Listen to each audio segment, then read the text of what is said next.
Bonjour et bienvenue dans le podcast Open, le podcast qui vous tend le micro et qui vous permet de partager vos passions, vos loisirs et plein d'autres sujets qui vous tiennent à cœur. Alors sans plus tarder, découvrons ensemble le portrait du jour. Salut à tous, bienvenue dans ce 5e épisode. Aujourd'hui, j'ai le plaisir de rencontrer les Lonely Soul, un groupe de musique, donc de jeunes filles. Je vais vous laisser vous présenter. Bonjour, donc je m'appelle Clara, je suis en terminale au lycée Jean 23. Je fais partie à la fois de l'atelier musique du lycée Jean 23 et aussi d'un groupe de musique, donc les Lonely Souls, où je joue donc du piano. Donc moi c'est Manon, déjà merci de nous accueillir ici. Et donc ça fait 3 ans qu'on fait de la musique ensemble, donc sans avoir créé notre groupe, et donc ça fait que quelques mois qu'on l'a créé, voilà.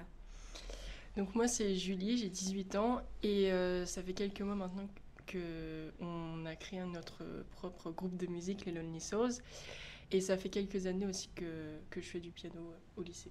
Donc ça fait combien de temps chacune que vous avez commencé la musique ? Alors donc avec ma sœur Julie, on a commencé en même temps. Ça doit faire maintenant peut-être 9 ans, donc assez longtemps. Moi j'ai commencé à chanter quand j'étais toute petite, je devais avoir 3 ans quand j'ai commencé, mais tout s'est vraiment concrétisé quand je suis arrivée du coup, au lycée avec l'atelier musique. Est-ce que vous faites des cours dans un conservatoire ou c'est vraiment juste comme ça en autonomie ? Alors moi avec ma sœur au début on avait une prof qui venait à domicile.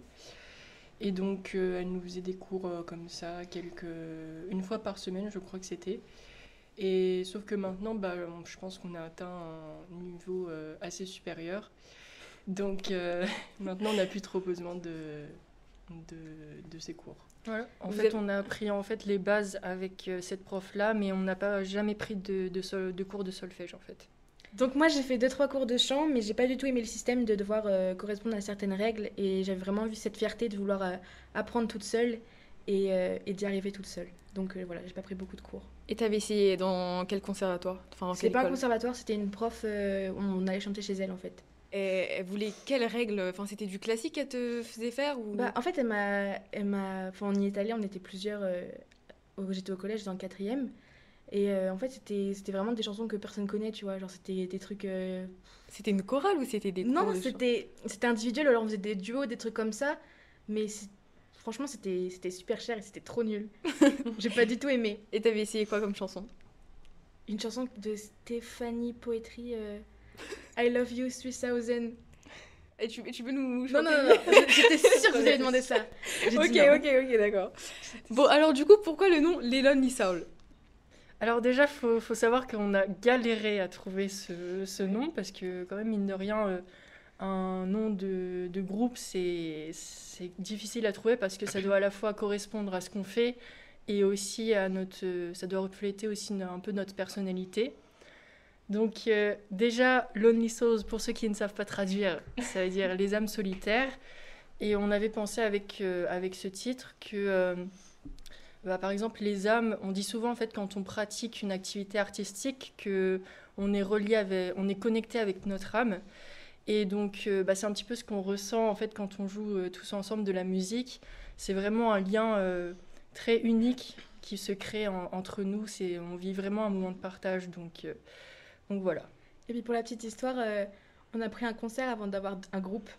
On a appelé le pub à Ifto du coup, et on a demandé pour faire un concert, parce qu'on n'avait ni nom de groupe, on n'avait aucune setlist, on avait déjà joué ensemble. On n'avait pas les bases en fait.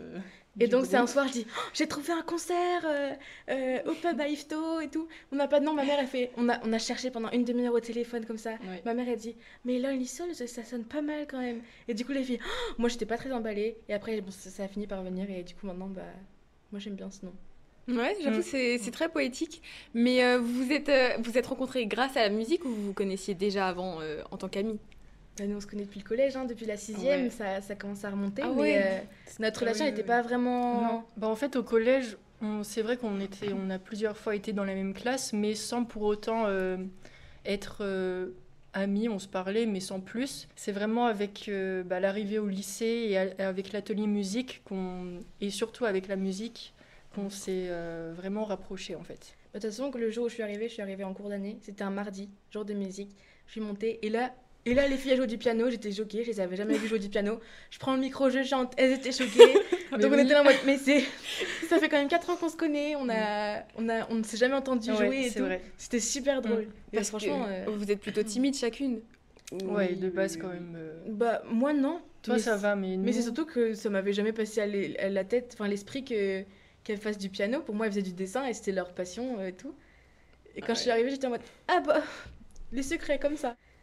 Mais alors du coup, qui a décidé de faire le groupe? Tu m'as dit ça s'est un peu fait comme ça, mais est-ce qu'il y a vraiment un leader dans le groupe ou c'est vous faites toutes un peu, enfin vous décidez tout en même temps? C'est Maxime le chef. Non, c'est pas le chef, il déteste qu'on dise ça. Ouais, il nous accompagne d'après ce qu'il dit. Enfin pour nous, je pense qu'il fait quand même partie intégrante du groupe. Et pour revenir à la création, je pense qu'on avait toutes les trois envie, dès le moment où on a commencé à faire de la musique, à un moment donné, on a eu toutes les trois envie de créer notre propre groupe à nous, avec nos amis, parce que c'est plus sympa de faire de la musique avec des gens avec qui on a plus d'affinité. Et donc, voilà. Moi, on m'avait déjà proposé une fois... c'était l'année dernière, il y avait une fille qui partait de son groupe de musique et elle m'avait proposé de la remplacer au piano. Et moi au départ j'étais bien emballée, sauf que petit à petit je me suis rendu compte que peut-être ce groupe était pas trop fait pour moi.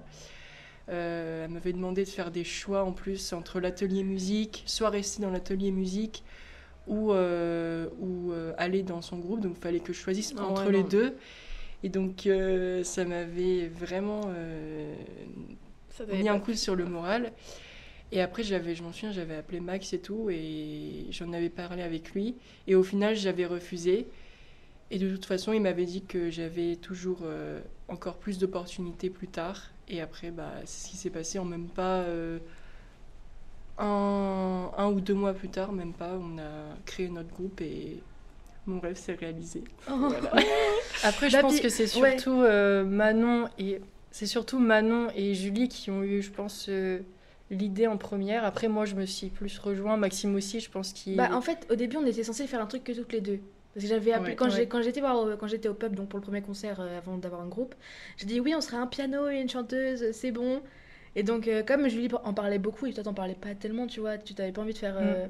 Donc, je me suis dit, Julie... Puis voilà, quand t'en parlais tout le temps. Et donc non, il n'y a pas le leader en fait, parce qu'après comme il y a Maxime, c'est l'adulte, donc forcément ça pourrait lui donner une image de chef, mais c'est pas non plus ça. En fait, on fait un peu tout ce qu'on veut et le but c'est vraiment de se faire plaisir en fait, avec la musique. Voilà. Donc vous voyez jamais toute seule, enfin c'est un groupe, ça sera jamais seulement Manon et puis accompagné d'autres personnes ou seulement Clara ou seulement Julie. Moi oui, je pense que comme les filles vont partir faire leurs études et que moi je suis encore là pendant 1 an du coup, moi j'ai des projets à côté, il y a certains projets dans la musique qui commencent à se concrétiser, donc je pense que à un moment donné je vais forcément prendre mon envol et essayer de faire ma musique toute seule, mais il y aura toujours notre place pour nous trois et notre petit groupe promis, je vous abandonne pas. Mais même si comme avec Julie on part du lycée l'année prochaine, ça veut pas dire qu'on va arrêter bien sûr. Les petits concerts comme ça avec Manon, surtout pas. Mais à côté, je veux dire, moi j'ai commencé à un peu me lancer et voilà. Est-ce que tu peux nous en dire plus sur ces projets ou c'est confidentiel, on attend Manon la star dans quelques années? Franchement, je préfère me dire que pour l'instant, tu vois, crescendo, je commence à y arriver et à un moment donné, je vais faire un gros reveal et tout le monde saura. Pour l'instant, je dis rien. Ok. Et donc vous les filles, sinon Julie et Clara, qu'est-ce que vous allez faire comme études?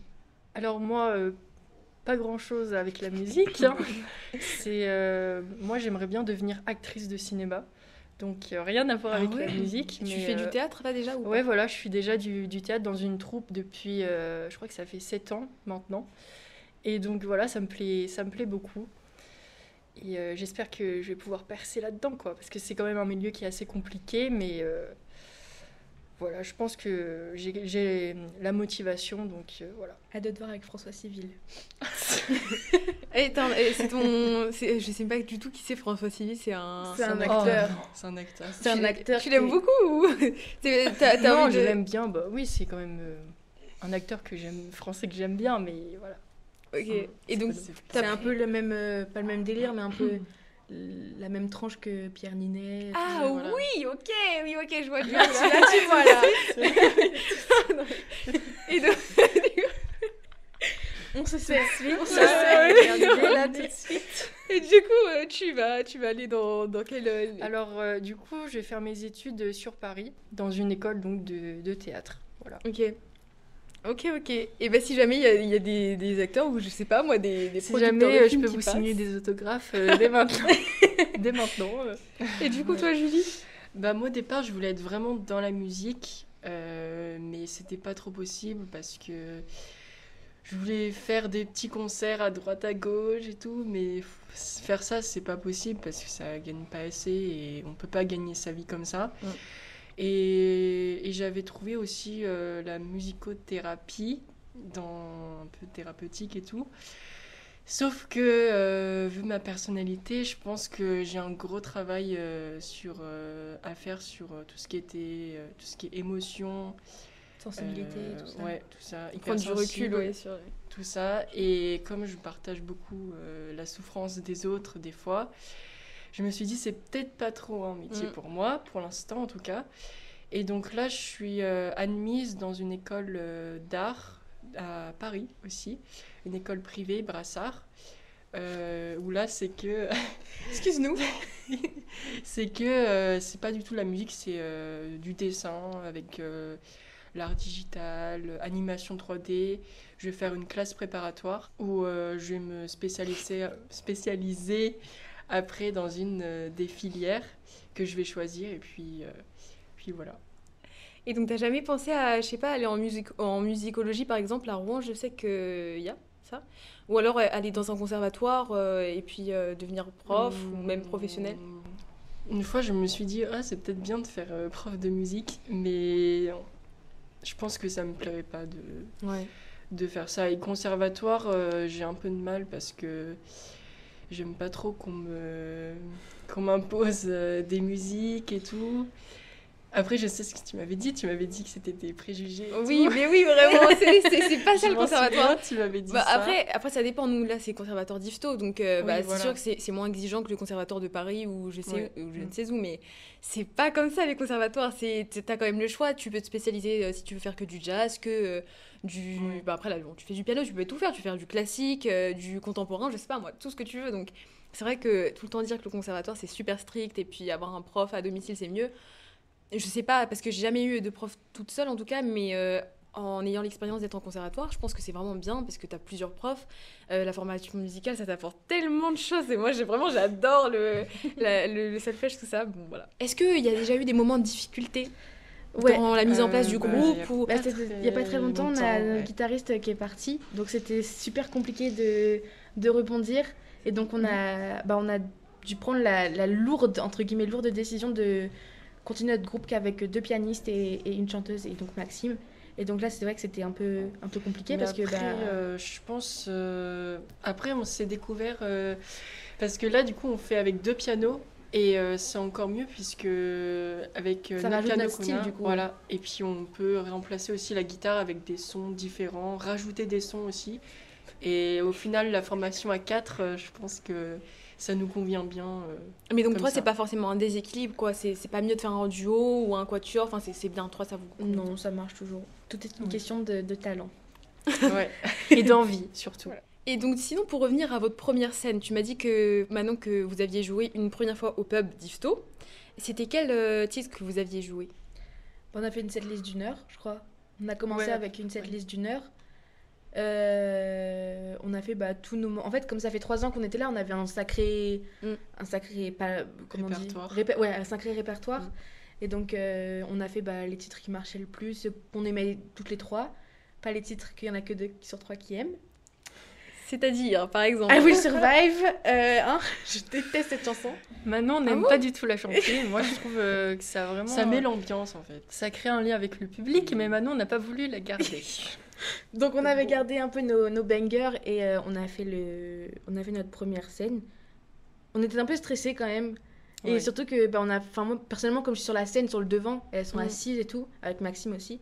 bah, j'avais pas cette présence scénique et je l'ai pas encore. J'ai du mal à bouger. C'est mieux quand même. C'est mieux. Mais j'ai du mal à accueillir les gens en mode allez, danser, tout ça. J'y suis pas du tout.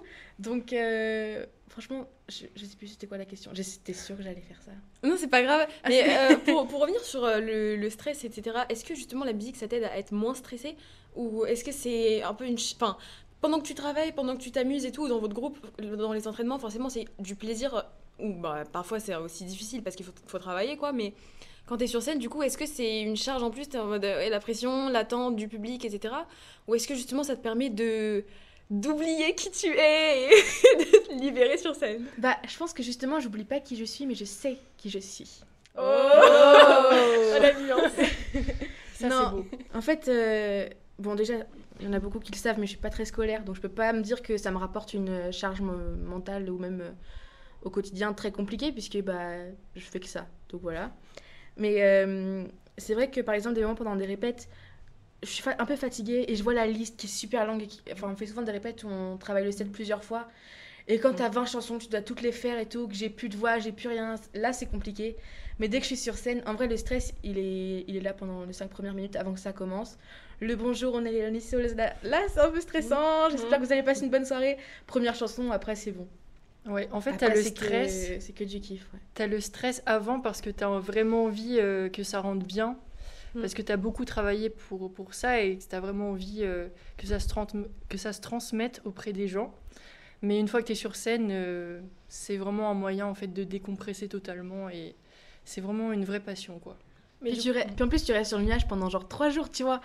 Là, t'as le premier carrément. jour avant et après tu restes... c'est dans ta tête pendant Ouais, 3 jours, tu t'es là, tu repenses, penses tu fais, plus qu'à ça. C'était bien quand même. C'est Tu incroyable. repenses à ton petit solo des fois. Puis les gens, puis après tu vas au marché, puis t'as les gens qui sont en mode ah mais je vous ai vu l'autre jour, vous jouez au Havre et tout, et t'es là en mode waouh, c'est incroyable. Et du coup, vous pensez que vous jouez plus pour vous ou pour le public? C'est un plaisir personnel que vous partagez ou est-ce que c'est vraiment le public ou est-ce que c'est vraiment juste parce que c'est vous qui avez envie de le faire, quoi? Bah, je pense que déjà, si on se fait plaisir nous-mêmes, le public va le ressentir. Donc, en quelque sorte, on peut transmettre comment dire, ce plaisir, en fait. Ah ouais, je suis d'accord. C'est surtout que comme on essaie de partager un bout de notre univers à nous, on prend pas celui du public, tu vois. Genre on fait en sorte que les gens ils disent ah c'est pas mal, c'est nouveau, enfin tu vois. Et à la fin quand ils viennent nous voir et qu'ils nous disent c'était ma chanson préférée, on est trop contente parce que du coup bah c'est un échange quand même dans les deux sens, mais on le fait d'abord pour se faire plaisir à nous. On prend pas des scènes en particulier en fonction pour savoir s'il va y avoir beaucoup de monde ou des trucs comme ça. C'est vraiment nous on a envie de jouer là, on joue là. Et on se fait plaisir et forcément ça fait plaisir aux gens. Ils voient des jeunes chanter des chansons qui sont pas forcément durables, des trucs comme ça, bah ça plaît directement quoi. Vous faites plus de la musique actuelle, enfin c'est pas du rap mais c'est pas non plus du classique, de l'opéra, non. Bah non, on fait c'est des musiques actuelles en fait qu'on fait. C'est des reprises donc et d'aujourd'hui. Donc on fait plutôt des musiques calmes. Mais là on s'est mis petit à petit, on commence à accrocher aux musiques un peu plus péchues, comme dirait Maxime. Et parce qu'en fait, le problème, c'est que vu qu'on joue beaucoup dans des bars ou dans des restaurants, c'est difficile de proposer un set avec des musiques assez... Du rock. Assez dynamiques. Mais on essaye quand même d'avoir un répertoire assez varié pour que ça plaise à tout le monde. Du coup, vous faites que des reprises ou vous avez aussi des compos? Alors, Avec Manon, avec Manon, on avait essayé de composer notre propre musique. Sauf que c'était un petit peu compliqué parce qu'on n'avait pas trop le temps de se voir. Ouais. Et ce qui fait que quand on mettait en commun, bah, ça allait pas trop, ça collait pas trop avec ce qu'on avait envie de faire. Et puis là, je crois que Manon, tu commences à écrire des musiques et tout. En fait, disons que ça prend énormément de temps parce que comme on peut pas... Maxime, généralement, on fait que parler de lui, ils vont croire que c'est notre gourou, c'est... Donc, on a dit Maxime, c'est le chef. C'est pas le chef, c'est le grand C'est pas frère. le chef, Donc non, généralement, Maxime, il voit son groupe une semaine, tu sais, et comme ça, ils ont le temps de travailler leur compo, tout ça. Sauf que nous, on peut pas se voir une semaine, ou alors même pendant les vacances, on va pas se consacrer une semaine, on pourra plus se supporter, limite. Non, mais tu vois, c'est super compliqué, ça demande beaucoup de temps, et les filles, c'est l'année de leur bac, tout ça, donc c'est plus compliqué. Et Et voilà. Mais du coup, comment tu fais pour composer si t'as jamais fait de solfège? Tu t'enregistres? J'écris, pour l'instant j'ai juste des textes, j'ai des mélodies en tête, Ah oui. avec le dictaphone, je suis comme ça. Et après j'envoie mes textes donc à quelques contacts que j'ai et généralement ils me disent ah bah tiens je t'ai fait ça, je t'envoie ça, qu'est-ce que t'en penses? Rajoute un peu plus de basse, des trucs comme ça. Et donc pour l'instant on n'a pas encore... Non, j'en dis trop. Non. J'en dis trop. Ah non, mais j'essaie de tirer les verres du nez là, mais... Par rapport au projet futur, est-ce que vous avez une scène rêvée ou en tout cas un but? Ou c'est vraiment, on verra bien comment ça se passera, quoi, au fur et à mesure des contacts? Moi franchement j'en ai une. Moi, aussi. j'aimerais bien faire à l'Olympia à Oh, Paris. bon, Pareil. Moi, c'est pas Ah concept. moi c'est pas ça, hein. Moi Ah j'y suis ouais, pas ah bon encore là, l'Olympia. Moi, Dans ma je sais tête. pas, je trouve l'Olympia, c'est assez petit, mais du coup, ça fait très cocooning et... Cocooning. Et du coup, il y a beaucoup de monde quand même qui viennent parce qu'ils connaissent bien l'Olympia à Paris. Donc, je pense que ça serait vraiment sympa Ouais, là-bas. c'est vrai que ça serait bien. Pour l'instant à notre niveau, comme on est encore des Non, mais micros... dans, je sais pas, dans 10 ans. Ou... Ouais, moi je me voyais dans déjà au longtemps. 106 à Rouen, c'était déjà pas mal. Ah oui. Donc, oui, franchement, moi, Ouais, quand c'est même, ce genre ouais. de scène que je kiffe. Tu vois, t'es un peu debout, le truc est assez petit. Enfin, tu Mm. vois, j'aime bien, Oui. les gens sont debout, ça fait très ambiance. Moi, j'aime bien. Mais si vous passez par là, les gérants du 106, Manon, écoutez-nous, on va mettre toutes Je les m'appelle clés. Manon. S'il y a des, imaginons qu'il y a des gens qui écoutent ça, vraiment, il faudrait qu'ils vous contactent, quoi. Bon, alors du coup, ça fait quand même pas mal de temps qu'on parle toutes les quatre. Ce que je vais faire, c'est qu'on va couper cet épisode en 2 parties pour faciliter l'écoute aux auditeurs, notamment, et puis on va se faire une petite pause tranquille. Donc voilà, si vous avez aimé cette première partie de l'épisode Les Lonely Souls, je vous propose d'écouter la suite dans un second épisode.